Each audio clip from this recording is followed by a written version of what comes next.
Ito'y tinatawag na buliga dito sa Mindanao at kilala naman dyan sa Luzon na bisno. Ito ay isang uri ng gemstone na tinatawag na tiktite ay nabuo mula sa debris ng pagbagsak ng isang meteorite. At ang ating pinapakita ngayon ay authentic o legit talaga. Kahit pasuri niya pa ito sa mga tinatawag na gemologists. May nagsisilabasan na tiktite ngayon. Yung gawa lamang sa volcanic rock.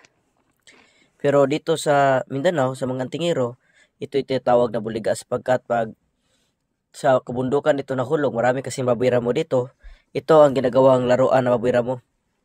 Lagi niya itong kagat-kagat at minsan lang niya ito tinatanggal sa kanyang bibig pag umiinom siya ng tubig o kumakain. Tinatawag naman ng iba na mutya ng bulalakaw. Naniniwala naman ng mga antingero, ito ay magandang uri ng panipinsa. Lalong-lalo na sa mga itim na kapangyarihan tulad ng mga kulam barang. At may taglay din itong pampaswerte sa may tangan. May dipinsa ditong taglay laban sa mga pisikal na atake. Yun lamang po.